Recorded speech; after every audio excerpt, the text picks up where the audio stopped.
หิวข้าวแห้งเงินบอนี่มากินอันนี้บิ๊กแม็กเขาห้องว่าบิ๊กแม็กเด้อขั้นผู้ใดไปต่างประเทศหรือว่าคนที่ไฮโซในนึงเวลาเขาจะไปไทยเนาะเขาจะอาจจะหู้อันนี้เขาห้องว่าบิ๊กแม็กเด้อแม็กโดนัลด์นี่เขามักบิ๊กแม็กมันจะแซ่บเนาะแต่เขาบอกเขาได้กินดอกมันกินมันเสียแนวตุ้ยเนาะเดี๋ยวกินในเบิ้งใช่ปะเพราะว่าเป็นอย่างคือเจ้าสิถามคอยว่าเป็นอย่างคนมากินยืนกินอยู่นี่มาเพราะเดี๋ยวนี้ยุคอเมริกามันโควิดมันกำลังระบาดหมดแล้วครับบอกให้นั่งอยู่ใน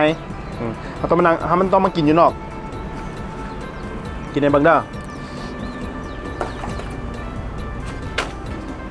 กินอยู่นอกก็ดีกันมันจริงซาใจเพื่อนกับยามัน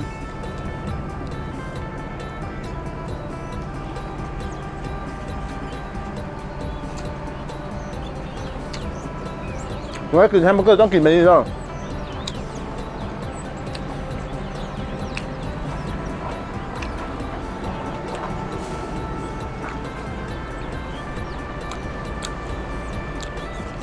ทั้งมื้อทั้งเปล่าอาจจะเปื้อนเนาะ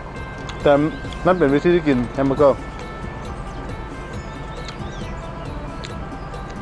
เวลาผู้สาวไปกินก็ต้องบอกเขาด้วยต้องยอมรับกันจับไปนี่ด้วย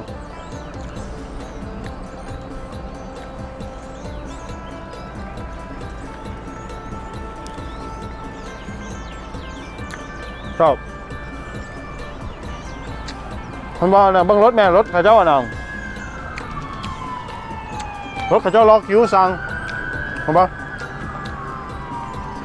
เพราะข้าเจ้าบอกอนุญาตให้กินข้างในเด่นบอกทุกคนก็ต้องล็อกคิวสั่ง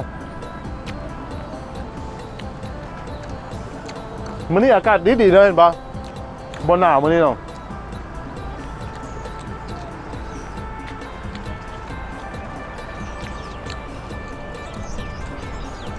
อร่อยมาก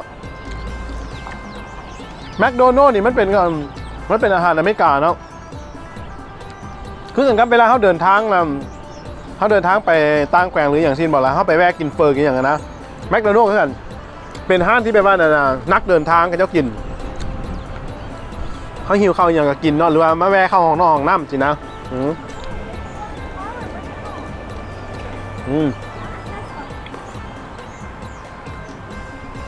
อร่อยมาก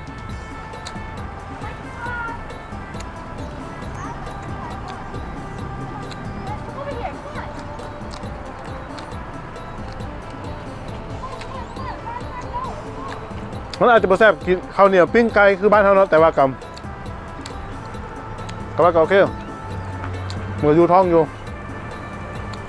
เพราะว่าเป้าหมายหลักเขาสิไปกินลาบเลยเห็นบ่แต่ตอนนี้หิวข้าวแห้ง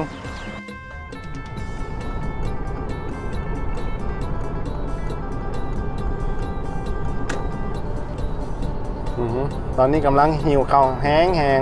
กินแมคโดนัลด์กับยังบ่ทันอิ่มเตี้ยเพราะตั้งใจมากินลาบเลยเนาะพยายามจงท้องไว้นะ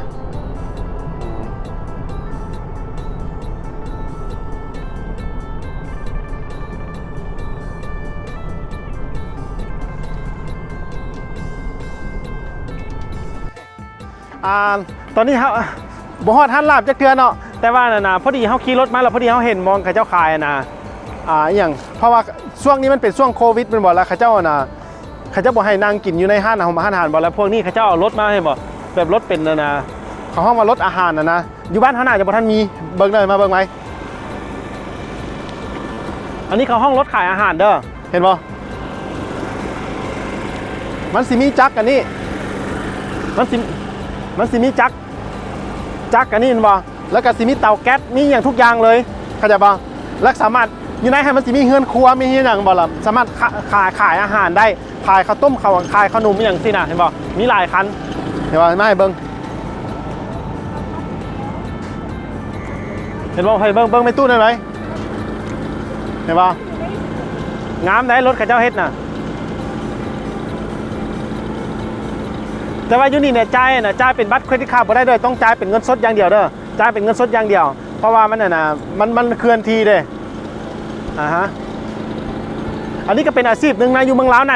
าจะคิดค้นเฮ็ดเนาะเฮ็ดแบบงามๆแล้วก็เฮ็ดอยู่เด้อเฮ็ดห้านขายลาบขายอย่างนะบ่จำเป็นต้องเซาผู้ใดมีทุนน้อยน่ะเข้าใจป่ะไปซื้อรถหุ้นได้นะมาแล้วก็มาเฮ็ดไปนี่อันนี้มันขายอเมริกันโฟกัสคุยซินมาถึงแบบพวกแฮมเบอร์เกอร์พวกอย่างนั้นนี่นะ บักอันนี้มีอย่างนี้ฟิสกี้ไฟเออร์น่าจะเป็นพวกฮอทด็อกฮอตอย่างนะบักนี้นะนี่โอ้บักนี้มันให้จ่ายเครดิตคาร์ดก็ได้เนาะมันเอาจักอันน้อยๆมาเห็นว่ามันมีวันนี้จักอยู่ข้างหน้ารถมันพ่อมันบ่ที่จริงน่าจะซื้อน่าจะซื้อกินแต่ว่านะเขาไม่อยากกินหลายเพราะคอยจงทอดมันไปกินลาบเนาะสิให้เบิ้งงาม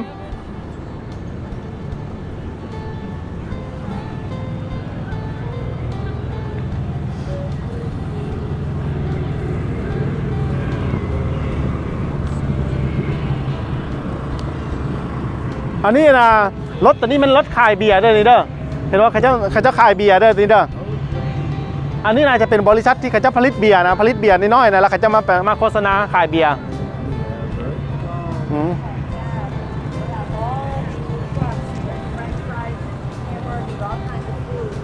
เห็นบ่นี่เห็นโต๊ะบ่เห็นว่าโต๊ะเขาเจ้าน่ะสิมีโต๊ะมีแต่โต๊ะอย่างนี้บ่ล่ะสิคนอเมริกาแบบนี้แหละคนอเมริกาย้ำมันน่ะย้ำอากาศดีๆยังบ่ได้ย้ำอากาศดีๆเขาออกมาอยู่นอกอยู่อย่างเนาะเฮ็ดนู่นนี่นั่นกินฮะเห็นว่าแล้วมันก็กินเห็นป่ะเห็นป่ะเขาจะกินซื้อแล้วก็มากินยืนกินสิ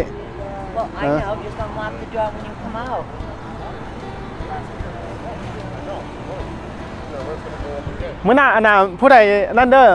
บ่ต้องไปเซาบ่ต้องไปเซาห้านเซาอย่างอยู่เมืองลาวน่ะเซาห้านมันแพงบ่ซื้อรถมานี่มาเฮ็ดเองรถไปให้พวกกันนะเอนจิเนียร์เนาะนี่อย่างพวกสร้างนะสร้างจอดนะเขาจะเฮ็ดให้ซื้อเตาแก๊สแต่อย่างไส้เลยรถสิคนเขาเจ้าก็สิมาเลาะกินมานี่แต่ว่าอยู่ทั้งนอกเนี่ยเขาบ่ใส่หน้ากากก็ได้เขาเจ้าก็น่าจะบ่ว่าอย่างเห็นเนาะอันนี้เนี่ยเขาบ่ได้อยู่บนบ้านเขาอยู่ใดบ่ได้อยู่บนเมืองเขาอยู่คอยมาต่างแขวงนะเป็นบ่ล่ะคือบอกแกเหรอรถไอแลนด์เด้อนี่เขาอยู่รถไอแลนด์บูสเกตรถไอแลนด์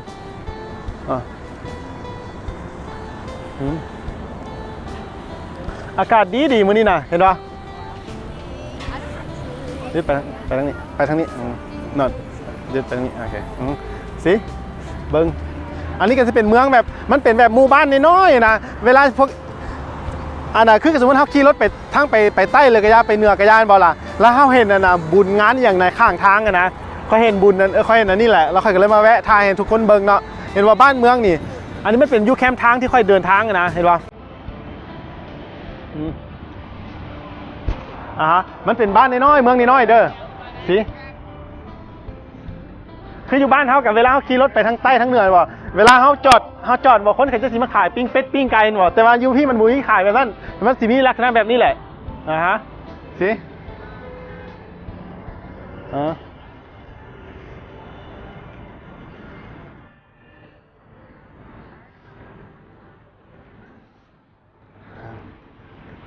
งามอากาศดีเมื่อวานนี้ยังฝนตกอยู่ในบ่อหนาววะจะเห็นคอยนุ่งเครื่องบักนานวะแต่วันนี้อากาศสบาย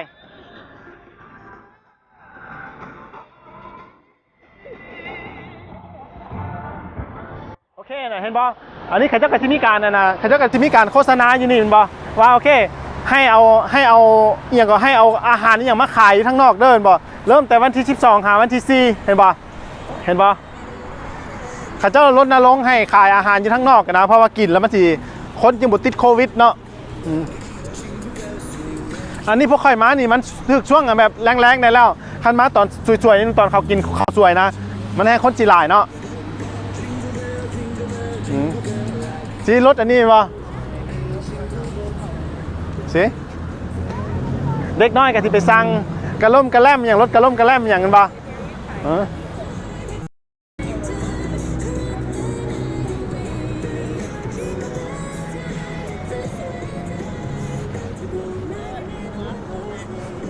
พวกแกสิสังเกตบ่อันนี้บ่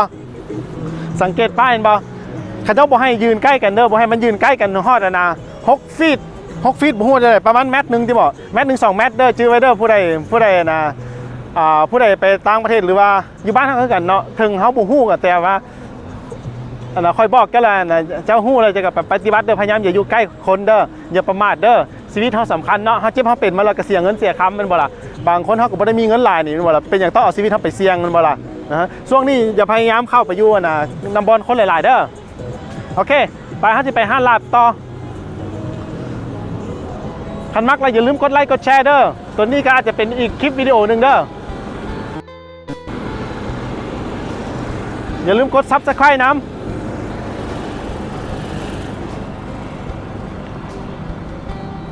โอเคแล้วเจอกันเด้อโอเคตอนนี้เขากำลังเริ่มใกล้สีฮอดวันห้าลาบแล้วเด้อเห็นบอกอันนี้เขาห้องมาบูสเกตโรดไอแลนด์เนาะรัฐโรดไอแลนด์เด้อเห็นบอกสีไทยเมืองเห็นเบิ่งเด้อรัฐตัวนี้นะแขวงตัวนี้นะมันจะเป็นแขวงที่น้อยที่สุดโอเคแขวงที่น้อยที่สุดของอเมริกาเด้อรัฐตัวนี้เด้ออันนี้เป็นตัวเมืองของเจ้าเนาะ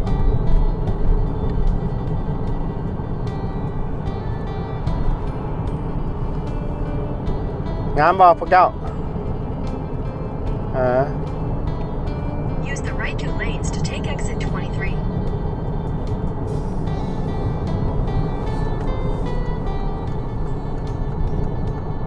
Continue for 5 miles.